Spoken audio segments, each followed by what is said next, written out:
اللہ پاک ایک مقام پہ فرماتے ہیں وَآتِ ذَا الْقُرْبَى حَقَّهُ، کہ رشتہ دار کو اس کا حق ادا کر۔ رشتہ دار کا حق یہی ہے کہ بندہ اس کے ساتھ جوڑ کر رکھے، نفرت نہ کرے، محبت اور پیار سے رہ کے زندگی گزاری جائے۔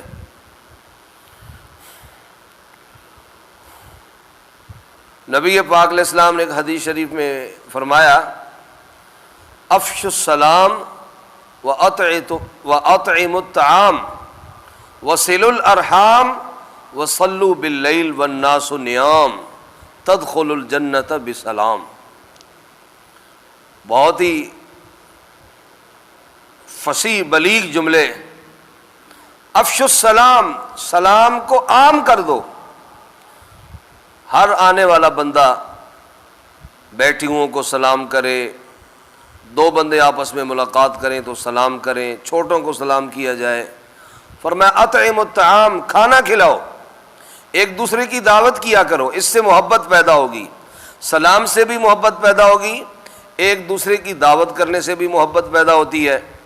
اور فرمایا وصلوا الارحام، اور صلہ رحمی کرو، وصلوا باللیل، اور رات کو نماز پڑھی کرو، والناس نیام، جب لوگ سو رہے ہوں۔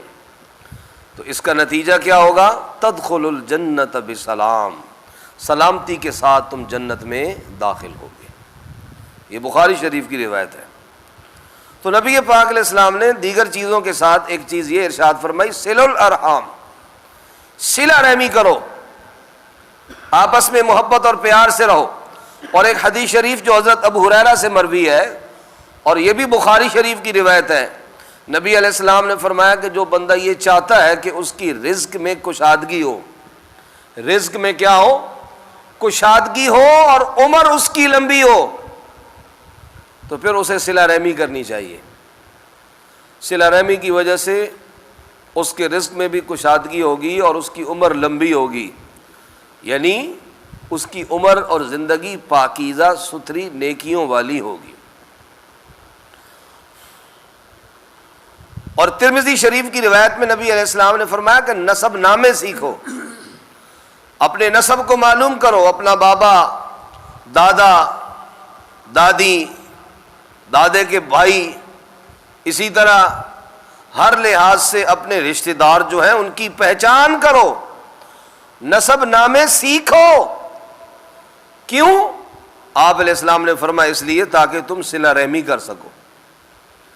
فرمایا صلہ رحمی کی نیکی جو ہے یہ بہت عظیم نیکی ہے، اس نیکی کی وجہ سے خاندان میں محبت پیدا ہوتی ہے، مال میں کشادگی ہوتی ہے، اور عمر لمبی ہوتی ہے۔ تو اس حدیث میں تو آپ نے باقاعدہ فرمایا کہ نسب نامے سیکھو، اپنے رشتہ داروں کی پہچان کرو کہ کون ہے تمہارے رشتہ دار۔ اولاد کو بتانا چاہیے، بڑوں کو تو پتہ ہوتا ہے، اولاد کو اکثر و بیشتر پتہ نہیں ہوتا۔ تو رشتہ داری جو ہے نا اس کو پتہ کرنا چاہیے، معلوم کرنا چاہیے، اور رشتہ داروں کے ساتھ جوڑ کے رکھنی چاہیے۔ اس کا فائدہ آپ نے یہ بتلایا کہ خاندان میں محبت پیدا ہو جائے گی، مال میں کشادگی ہو جائے گی، اور عمر لمبی ہو جائے گی۔ اور ایک حدیث شریف جو حضرت ابو بکرہ سے مروی ہے رضی اللہ تعالی، آپ نے فرمایا کہ جس نیکی کا سب سے جلدی ثواب ملتا ہے، یعنی نیکی کی فوراً ثواب مل گیا، فرمایا وہ صلہ رحمی کی نیکی ہے۔ اور حضرت ابو ذر غفاری رضی اللہ تعالیٰ عنہ فرماتے ہیں کہ مجھے رسول اللہ صلی اللہ علیہ وسلم نے نیکیوں کی وصیت فرمائی، نیکیوں کی وصیت کرتے ہوئے فرمایا کہ میں کبھی اپنے سے اوپر والے بندے کو نہ دیکھوں، یعنی میری نظر جو ہے اپنے سے اوپر والے، یعنی جو مجھ سے فائق ہوں مال میں، دولت میں، میری نظر ان پہ نہ جائے۔ آپ نے فرمایا کہ تیری نظر اپنے سے نچلا طبقہ جو ہے اس پہ جانی چاہیے۔ اب دیکھو نا، بندہ اگر اپنے سے اوپر والوں کو دیکھے، جن کے پاس اگرچہ یہ چیزیں ایسی نہیں ہیں کہ بندہ ان پر جو ہے وہ رش کرے یا طلب کرے. کسی کے پاس گاڑی ہے اور اس کے علاوہ اس کے بڑے پلاٹ ہیں, بڑی گاڑیاں ہیں, بینک بیلنس ہے, اب بندہ اس کی طرف دیکھے گا تو ناشکری پیدا ہوگی. یعنی فلاں بندہ جو ہے اس کے پاس تو گاڑی ہے اور میرے پاس نہیں ہے, ناشکری اس سے پیدا ہوتی ہے. تو فرمایا اپنے سے اوپر والے طبقے کے افراد کی طرف مت دیکھ, ہمیشہ اپنے سے نیچے والے طبقے پر دیکھ, اس سے اللہ پاک کا شکر پیدا ہوگا. نبی علیہ الصلوۃ والسلام ایک دفعہ ایک موقع پہ تشریف لے جا رہے تھے کہ آپ کی ایک ناقص الخلقت انسان پر نظر پڑی. تو آپ علیہ السلام نے دعا کی, الحمدللہ الذی عافانی مما ابتلاک بہ وفضلنی علی کثیر ممن خلق تفضیلا.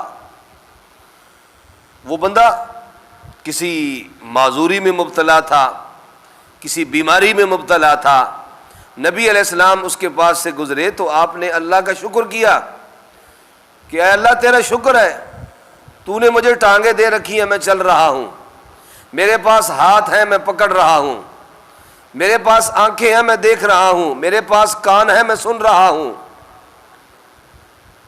اور اس سے دیکھ کر اللہ کی تعریف کی, الحمدللہ الذی عافانی, تمام تعریفیں اس اللہ کے لیے, عافانی مما ابتلاک, کہ اس انسان کو جس مصیبت میں اللہ تو نے گرفتار کیا ہے اس مصیبت سے مجھے تو نے عافیت دے رکھی ہے. تو بھائی اپنے سے نچلے طبقے کے لوگوں پر جب بندہ دیکھے گا نا تو شکر اور اللہ تعالیٰ کے شکریہ کی صفت بندے کے اندر پیدا ہوگی. تو نبی علیہ السلام نے حضرت ابو ذر رضی اللہ تعالیٰ عنہ سے فرمایا کہ آپ اپنے سے اوپر والے طبقے افراد کی طرف نہ دیکھیں, اپنے سے نیچے والے افراد کی طرف دیکھیں. اور فرمایا آپ مساکین سے محبت کریں, مساکین کے قریب رہیں اور صلہ رحمی کریں. فرمایا صلہ رحمی کریں خواہ آپ سے کوئی قطع تعلق ہی کر لے. اور فرماتے آخر میں مجھے پیغمبر صلی اللہ علیہ وسلم نے یہ وصیت کی کہ اللہ پاک کے احکامات کی تعمیل میں کسی ملامت گر کی ملامت کی پرواہ نہ کریں. تو دیکھو یہ آپ علیہ السلام نے جو وصیت فرمائی, اس میں کس قدر ابو ذر غفاری رضی اللہ تعالیٰ عنہ کو فرمایا کہ آپ کے ساتھ اگر کوئی تعلق توڑ بھی رہا ہے پھر بھی آپ صلہ رحمی کریں. یہ ہمارے پیغمبر صلی اللہ علیہ وسلم کی تعلیم ہے. اللہ اکبر. بعض دفعہ یہ ہوتا ہے بندہ برادری کے اندر اپنی طرف سے چاہتا ہے کہ میں رشتہ داروں کے ساتھ جوڑ کے رکھوں, لیکن دوسری طرف سے رویہ ٹھیک نہیں ہوتا تو بندہ کہتا ہے جی آسان ہی ضرورت نہیں, ایسا نہیں کرنا چاہیے. دیکھو نا ایک بندہ اس کے ساتھ احسان کرتا ہے, بار بار احسان کرتا ہے, اور اگلا بندہ جو ہے وہ اس کا احسان کی جگہ بندے کے ساتھ زیادتی کرتا ہے. ایک دفعہ زیادتی کرے گا, دو دفعہ کرے گا, اگر اس کے اندر کوئی رتی بھی ہے نا تھوڑی سی غیرت کی اور اس کا ضمیر مرا ہوا نہیں ہے تو ضمیر اسے ضرور جھنجھوڑے گا کہ یار مجھ سے وہ احسان کر رہا ہے اور میں اس کے ساتھ کیا کر رہا ہوں. نبی علیہ الصلوۃ والسلام کے پاس ایک شخص آئے, یہ مسلم شریف کی روایت ہے, حضرت ابو ہریرہ ہی راوی ہیں اس کے, اور اس نے عرض کیا کہ میں اپنے رشتہ داروں سے بنا کے رکھتا ہوں اور وہ میرے سے توڑ دیتے ہیں, میں ان سے صلہ رحمی کرتا ہوں وہ مجھ سے قطع رحمی کرتے ہیں, میں ان کی خیر خواہی کرتا ہوں وہ مجھ سے برا سلوک کرتے ہیں, میں بردباری اور تحمل اور حوصلے سے کام لیتا ہوں اور وہ جاہلانہ کام کرتے ہیں, جاہلانہ معاملہ کرتے ہیں. نبی علیہ السلام نے فرمایا کہ اگر ایسے ہی ہے جیسے تو کہہ رہا ہے, اگر ایسے ہی ہے جیسے تو کہہ رہا ہے, تو آپ نے فرمایا پھر تو اپنے ان رشتہ داروں کے منہ میں گرم ریت ڈال رہا ہے, اور جب تک تو اس طرح کرتا رہے گا تیری تائید و نصرت اور امداد کے لیے اللہ کی طرف سے ایک فرشتہ مقرر رہے گا. یعنی نبی علیہ السلام نے یہ نہیں فرمایا کہ تو اگر ان کے ساتھ خیر خواہی کرتا ہے تو وہ بدخواہی کرتے ہیں تو بھی بدخواہی شروع کر دے, نہیں, آپ نے فرمایا تو ثابت قدمی رکھ, صبر کر, صبر کر، اس سے ان کا ہی نقصان ہوگا۔ یوں سمجھو ان کے پیٹ میں گرم ریت جا رہی ہے، یعنی اس کے وبال میں اور اس کے انجام میں ان کے پیٹ میں انگارے داخل کیے جائیں گے، اور جب تک تو اس حالت پہ رہے گا اللہ کی طرف سے تیری امداد اور نصرت کے لیے ایک جو ہے نا معین اور مددگار مقرر رہے گا۔ تو اس لیے اگر کوئی بد سلوکی سے پیش آئے یا قطع رحمی بھی کر دے تو بندے کو چاہیے کہ بندہ صلہ رحمی ہی کرے، اس کا ضمیر ایک نہ ایک دن اسے ضرور جھنجھوڑے گا۔ قطع رحمی سے بہرحال اپنے آپ کو بھائی بچانا چاہیے۔ قطع رحمی، رشتہ داروں کے ساتھ توڑ دینا، قطع تعلقی کر دینا، یہ اللہ تعالیٰ کی بہت بڑی ناراضگی کا باعث ہے۔ بھائی بدبخت انسان ہے ایسا جو رشتہ داری کو توڑ دیتا ہے۔ حدیث شریف میں آتا ہے، حضرت ابو ہریرہ رضی اللہ تعالیٰ عنہ سے یہ مروی ہے کہ اللہ پاک نے ہر چیز کو پیدا کیا اور آخر میں رشتہ داری کھڑی ہو گئی۔ یہ کوئی پکی روٹی نہیں ہے، یہ سیاہ ستہ کی روایت پڑھ رہا ہوں، یہ کوئی ڈائجسٹ سے میں نے نہیں باتیں پڑھی ہیں۔ رشتہ داری کھڑی ہو گئی، اب وہ کس طرح کھڑی ہوگی؟ اللہ پاک نے اسے صورت دے دی، نبی علیہ السلام نے فرمایا تو اس طرح ہے، آپ نے ہر چیز پیدا کی، آخر میں رشتہ داری کھڑی ہو گئی۔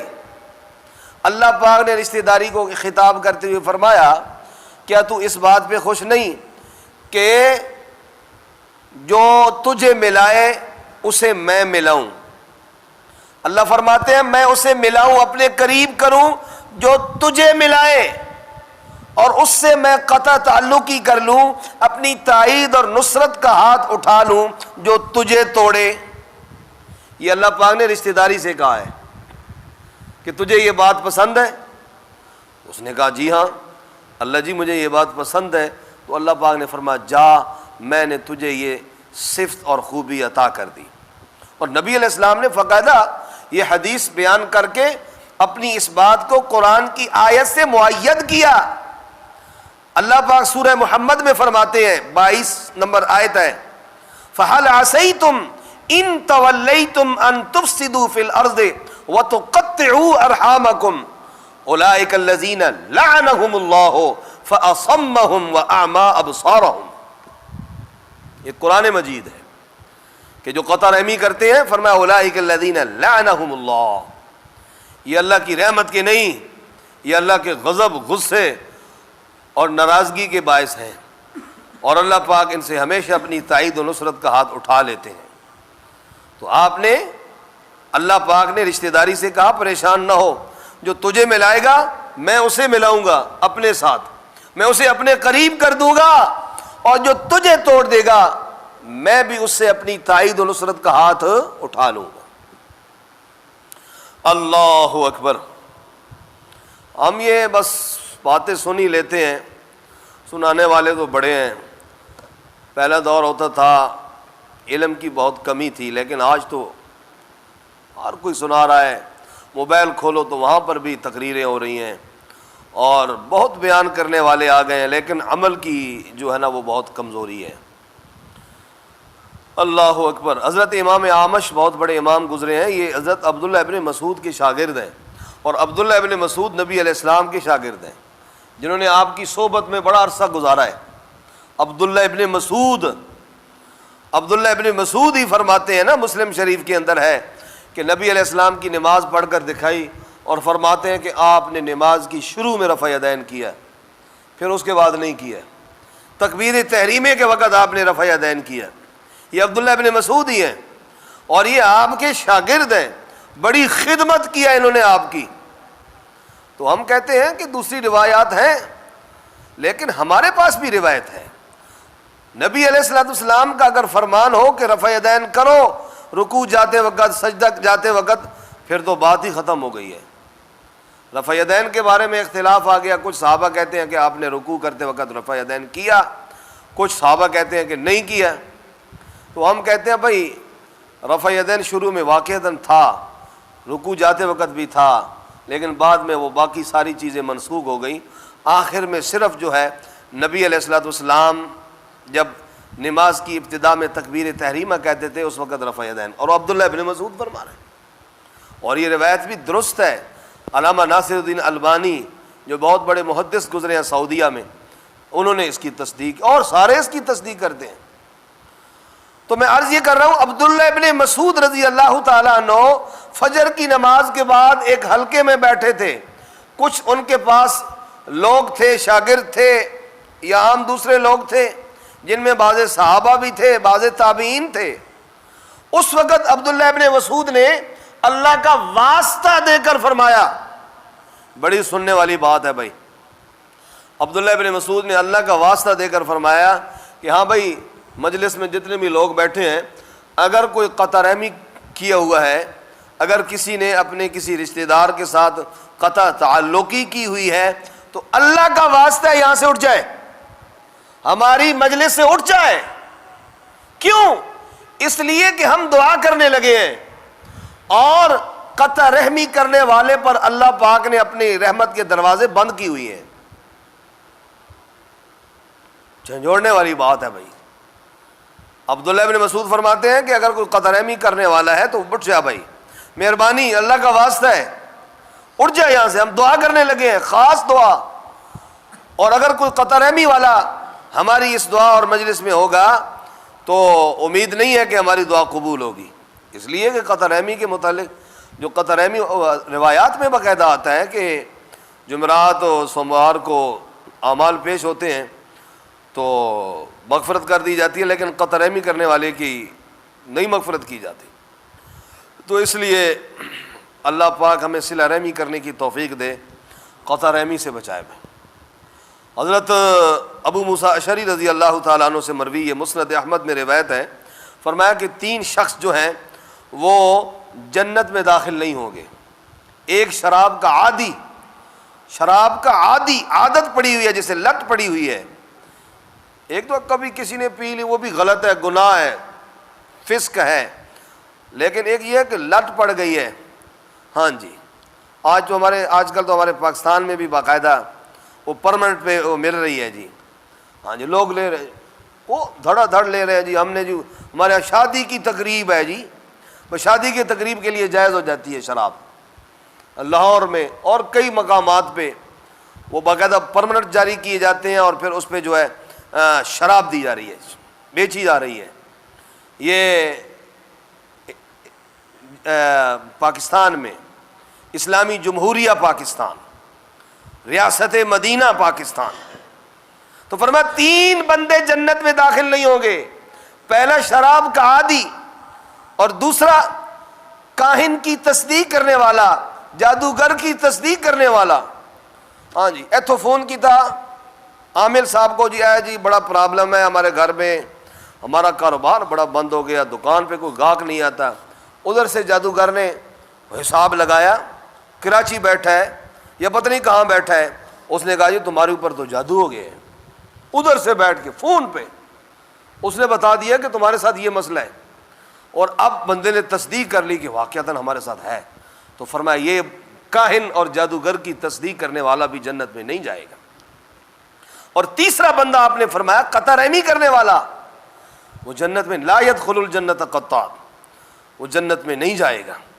تو اس لیے بھائی اللہ پاک سے ہم مانگیں کہ یا اللہ ہمیں توفیق دے صلہ رحمی کرنے کی۔ نبی اکرم صلی اللہ تعالی علیہ وسلم کا ایک فرمان ہے جو حضرت مالک ابن ربیعہ ساعدی سے رضی اللہ تعالیٰ عنہ سے مروی ہے کہ نبی علیہ السلام کے پاس ایک شخص آیا اور اس نے عرض کیا حل بقی لوالدی شیء ابرہما بہ بعد موتہما، کہ اللہ کے رسول صلی اللہ علیہ وسلم میرے والدین دنیا سے چلے گئے، میرے والدین دنیا سے چلے گئے، اب مجھے بتائیے کہ ان کی وفات کے بعد بھی کوئی نیکی ہے کہ میں ان کے ساتھ وہ نیکی کر کے حسن سلوک کر لوں؟ تو آپ علیہ السلام نے فرمایا کیوں نہیں، الصلاۃ علیہما، ان کے لیے دعائیں کر، والدین کے لیے کیا کر؟ دعائیں کر، والاستغفار لہما، اور ان کی معافی کے لیے، بخشش کے لیے استغفار کر۔ اور تیسری چیز آپ نے فرمائی وانفاذ عہدہما، انہوں نے اگر کوئی وعدہ کیا تھا، کوئی عہد کیا تھا، وہ بیچارے نہیں پورا کر سکے، دنیا سے چلے گئے، اچانک موت آ گئی، سمجھ آئی؟ تو ان کے اس عہد اور وعدے کو پورا کر. ہاں جی، والد نے کہا تھا کہ میں مسجد بناؤں گا، یا اس نے کسی کے ساتھ عہد کیا تھا، وہ بیچارہ نہیں پورا کر سکا، تو اب تو پورا کر اس کو. وَإِنْفَاذُ عَهْدِهِمَا، اور چوتھی چیز فرمائی وَإِكْرَامُ صَدِيقِهِمَا، تیرے باپ کا کوئی رشتہ دار دوست تھا، تو اس دوست کے ساتھ اسے کبھی ملنے کے لیے چلا جانا اور اس سے حال حوال پوچھ لینا، یہ بھی اپنے والد کے ساتھ حسن سلوک کرنا اور نیکی کرنا ہے. اب تیری ماں اس کی کوئی دوست تھی تو اس کے پاس جا کر شریعت کے دائرے میں رہ کر بات کرنا اور اس کا حال حوال پوچھ لینا پردے میں، یا کوئی عورت بھیج کے، بیوی بیٹی بھیج کر کے کہ کسی چیز کی ضرورت ہو، آپ ہماری والدہ کی دوست تھی، سہیلی تھی، تو فرمایا یہ بھی والدہ کے ساتھ اس نے سلوک کرنا ہے. اور پانچویں چیز جو میری استدلال جس سے میں کر رہا ہوں، وَصِلَةُ الرَّحِمِ الَّتِي لَا تُوصَلْ إِلَّا بِهِمَا، فرمایا وہ رشتے جو باپ کی طرف سے ہیں، چچا پھوپھی، چچا زاد پھوپھی زاد، سمجھ آئی؟ وہ جو رشتے جو باپ کی طرف سے ہیں اور وہ رشتے جو ماں کی طرف سے ہیں، خالہ، ماموں، خالہ زاد، خالہ کی آگے اولاد، ماموں ہے تو ماموں کی آگے اولاد، فرمایا ان کے ساتھ حسن سلوک کر، ان رشتوں کو جوڑ کے رکھ. یہ بھی سمجھو اپنے والد اور والدہ کے ساتھ حسن سلوک کرنا ہے.